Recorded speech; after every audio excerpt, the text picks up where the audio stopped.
Hello, hello, Sagittarius Collective. Ako po ito si James. Kamusta po kayong lahat? And welcome po sa James Tarot PH.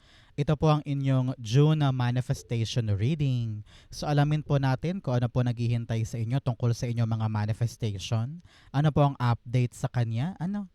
But first, ihanda mo na Sagittarius ang isang tanong para sa ating isang tanong, isang sagot. Kung meron kang pang malakasang one question, hawakan mo yan sa dulo po. Atin po yung sasagutin by using these cards. Okay? Holy Spirit, Spirit Guides, tulungan mo kong ibigay ang messages para kay Sagittarius. Inhale and exhale your cards for the month. Ooh, nice. Siya nga pala mga mahal kong Sagittarius. Maraming salamat po sa lahat po ng hindi nag-i-skip ng ads, nagla-like, nagko-comment, at patuloy pong sumusuporta sa atin every time po na meron tayong libreng reading para sa inyo. Malaking tulong po yan, every time po na nag-upload ako. So keep on liking, keep on commenting, and thank you for not skipping the ads. So, in the background of your reading, meron kang the Queen of Cups. Napakaganda. Alam mo, ramdam na ramdam ko dito na gusto mong mag-manifest tungkol sa mga bagay na ikakaligaya mo. Magkaroon ng love life, magkaroon ng anak, magkaroon ng solid na negosyo, gusto mong makapagbakasyon. Meron sa inyo nagpe-pray na sana makita ko ulit yung mga anak ko kasi nasa abroad ka. Meron sa inyo balak na makapag-retire para magawa na yung mga bagay na gusto mong gawin, maging malapit ka na sa mga anak mo, sa mga apo mo. Merong malapit sa puso mo na gusto mo nang makuha ngayon. Napakasimple lang naman Gusto mong maging masaya. Gusto mong magmahal ulit. Gusto mong maging payapa ulit. Gusto mo na maging malapit doon sa mga mahal mo sa buhay. Nakita ko dito na meron din sa inyo nagwa-manifest na sana mapanalunan ko na sana makuha ko na, sana mabili ko na, sana mahawakan ko na, sana ma-purchase ko na. Marami kang ganyan ngayon. Nakita ko dito kung ano man yung laman ng puso mo, mamamanifest mo this time. Congratulations. Especially here in your core energy, meron kang the Seven of Wands. Itong Seven of Wands collective Sagittarius, this is your current situation. Ikaw ito ngayon habang nag-uusap tayo. Alam ko na meron kang isang bagay na pinaglalaban mo. Gusto mong magawa, gusto mong mabili, gusto mong panindigan yung isang desisyon. Kahit pa maraming tao sa paligid mo ang may ayaw or sinasabihan ka na, wag mo nang gawin Sagittarius, hindi ka naman marunong yan, hindi ka magaling dyan, or hindi mo kaya yan. Pero ikaw, sabi mo, hindi kaya ko. Hindi gagawin ko to. Hindi marunong ako nito. No? Talagang pinaglalaban mo. At kitang-kita ko dito, minsan pinapanghinaan ka na. Minsan parang gusto mo nang maniwala sa kanila. Pero at the end of the day, lagi mo iniisip, hindi, papanindigan ko to, papatunayan ko sa kanila na makukuha ko yung gusto ko. Congratulations. Seven of Wands, the Ace of Cups. Yes, talagang sinusunod mo ngayon yung tawag ng damdamin mo. Alam mo kasi na dyan ka liligaya. Alam mo na dyan ka talaga magtatagumpay. At yan yung bubuo sa'yo. No? So, habang binabasa ko to, parang bumibilib ako sa'yo Parang napakataas nung saludo ko sa'yo na parang, uy, si Sagittarius talagang palaban. Talagang alam niya kung ano yung gusto niya. Alam niya kung ano yung mahalaga sa kanya. Ipaglalaban mo yan hanggang kaya mo. Congratulations. Okay? So, mga Sagittarius, ano ba yung gusto mong i-manifest ngayon? Naku, ito na yung tamang panahon para i-comment yan sa ating comment section. Isulat mo na kung ano yung gusto mong makuha ngayon. Be specific nang sa ganun alam na universe kung ano yung specific na bagay na gusto mong makuha. Okay? In the area of what's blocking, ano yung humaharang sa'yo para makuha yung manifestation mo? The Six of Wands. Six of Swords rather. Sabi dito ng yung spirit guides, wala ka pang preparasyon or hindi ka pa firm sa pag-abante mo. Yes, meron kang gustong ipaglaban, meron kang gustong yakapin at sabi mo, gusto ko to, gusto ko to, gusto ko to. Pero parang kulang pa sa movement. I don't know why, parang meron nagyayaya sa'yo na pumunta doon, gawin to, gawin yon. Pero parang hindi ka pa makapag-decide kung pupunta ka ba talaga, kung bibitawan mo na ba talaga to, ready ka na ba sa transition or hindi. Parang merong stagnancy ako nakita dito. At ito ay nag-uugat sa'yo. Parang ayaw mo pang gawin, ayaw mo pang kunin, ayaw mo pang simulan. Parang medyo attached ka pa dito sa isang bagay o sa isang lugar o sa isang tao. Kaya parang nahihirapan kang umandar, nahihirapan kang dumiretso, no? So sabi dito ng yung spirit guides, you really need to move forward. Wala ka nang aasahan pa sa nakaraan mo. Okay? Ang kinabukasan mo ang dapat mong unahin. Kung hindi ka gagalaw daw ngayon, walang mangyayari. So, ipuwersahin mo ang sarili mo na umabante, umandar, huwag nang maging stagnant, at huwag nang magpakastuck sa mga bagay na akala mo forever sa'yo, pero yun pala, panahon na para bitawan. Six of Swords, the Four of Cups, yes. Tamang-tama. Masyado kang nakatingin doon sa past mo na bakit ako natalo dito? Bakit nawala sa akin to? Pwede ko pa bang balikan? Baka meron pa akong aasahan. Puro ka ganun. Iniisip mo lagi yung past na nagpapaka-victim ka doon na parang bakit ganun? Ginawa ko naman ang lahat. Sige nga, balikan ko pa, baka pwede pa. Ini-ignore mo yung bagong bagay na binibigay sa'yo ni God. Sabi niya, huy, ito yung para sa'yo. O, bakit ka nakatingin? Bakit ka nangihinayang pa rin sa past? Pinutol na nga niya sa buhay mo yun, pero umaasa ka pa rin doon.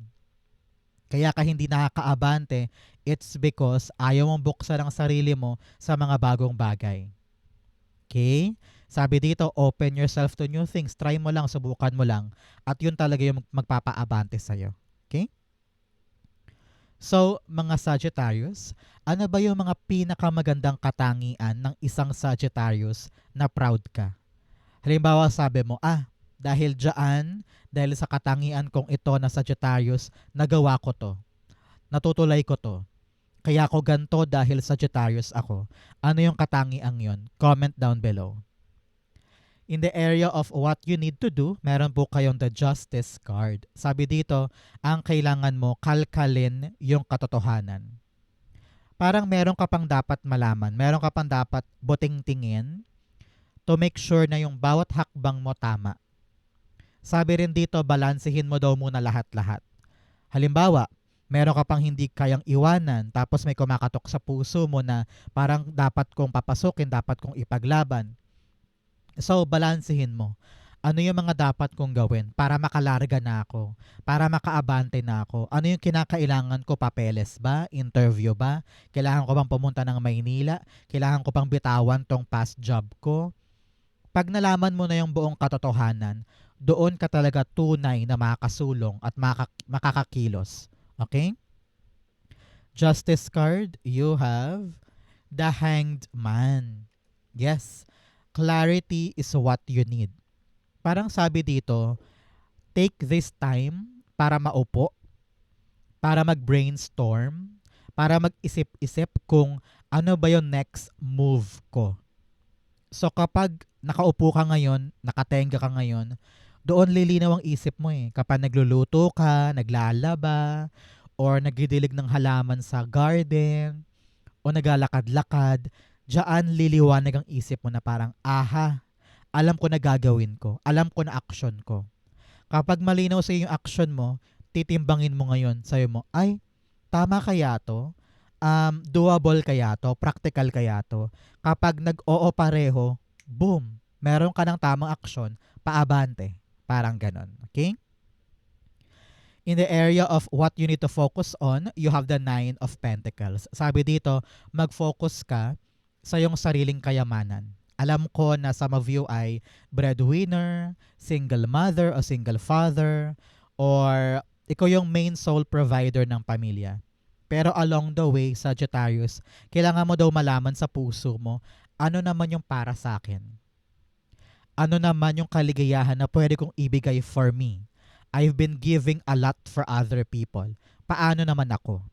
So now, kailangan daw ngayon, mag-focus ka naman sa iyong sariling kaligayahan. Okay? Bumili ka ng bag mo, ng sapatos mo, ng magpa-makeup ka, magpa-rebond ka, magpa-nail tech ka. Siyempre, kailangan pasok pa rin naman sa budget, di ba? Hindi naman pwedeng maggastos ka na maggastos ng hindi naman pasok sa budget. Pero sabi dito, merong magaan at merong magandang paraan para maging maligaya ka sa buhay mo ngayon. Okay? Panahon to really honor all of your effort. Panahon to para i-reward ang sarili mo sa lahat ng mga pinaghihirapan mo. Deserve mo yan. Okay? So ngayon, pamper yourself, go out, have fun, and make sure na ikaw mismo, pinapakinabangan mo yung pinaghihirapan mo. Okay? Importante yan. Narinig ko rin dito na kung meron ka mga balak simulan ngayon, maybe this is the right time. Balak mo nang magnegosyo, magkaroon ng sariling pera, magtayo ng sariling YouTube channel, or maging content creator, or magsimula ng sideline para meron kang sarili mong pera.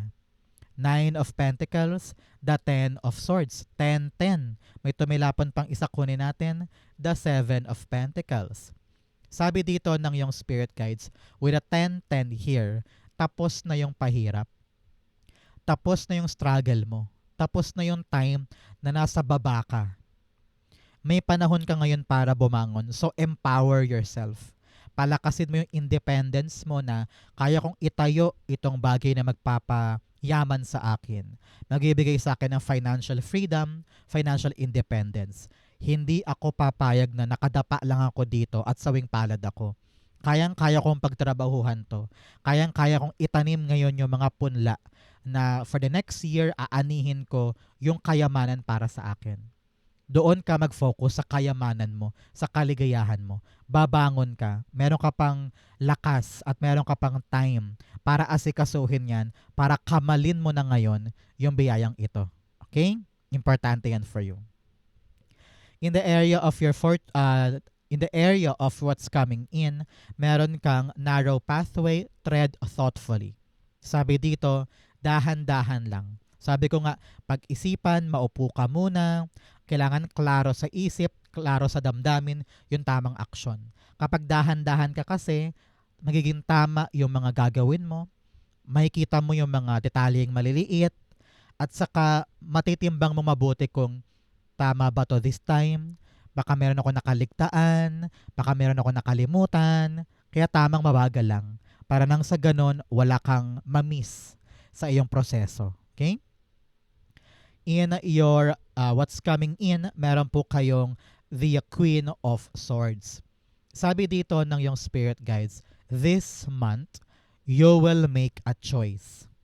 Malinaw na sa isip mo kung ano yung dapat mong puntahan, kung ano yung dapat mong piliin, at kung ano yung valuable sa buhay mo moving forward.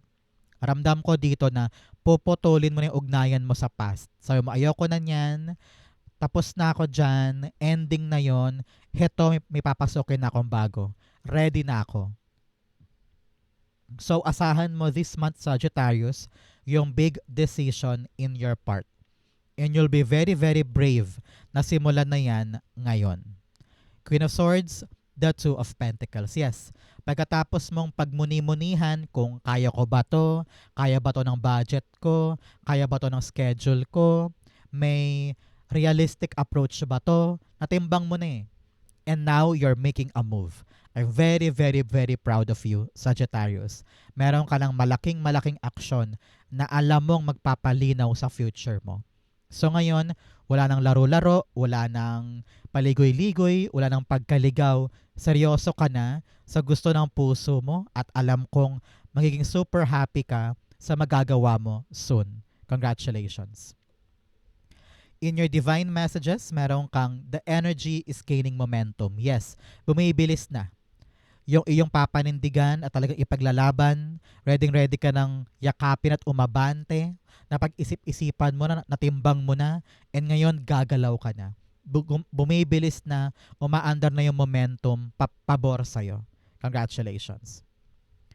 In your divine messages, meron kang the Page of Cups. Sabi dito, magkaroon ka ng undivided focus sa mga bagay na gagawin mo. Tingnan mo siya. Nakatingin siya sa loob ng cup at ini-imagine niya na magkakaroon yan ng isda. Boom! Nabulaga siya, nagulat siya na dumating. Lumabas sa loob ng cup yung isda. So, anong ibig sabihin yan? Kung kaya mong imaginein, kaya mong gawin sa totoong buhay. Kaya mong gawing realistic yung nasa vision mo lang. Same as manifestation. Kapag minanifest mo, maniwala ka na makukuha mo. And it will happen. Okay? Page of Cups, the Moon card. Yes, sa kabila ng mga duda, sa kabila ng mga alinlangan, marami kang kalabuan, wala kang mapanghawakan, pero alam mo ramdam mo na akin to mangyayari to makukuha ko to So believe on that. Have faith on that. Na kahit wala kang makita, kahit nangangapa ka, kahit hindi ka sure, pero kung ramdam mo na makukuha ko to, ituloy mo siya. Okay? Congratulations. In your fortune, meron kang family wishes come true. Congratulations. Meron daw po kayong pampamilyang wish na matutupad this June. You also have guaranteed success. Kung ano daw po yung gagawin mo ngayon, asahan mo yung tagumpay at talagang panalo sa bagay na yan.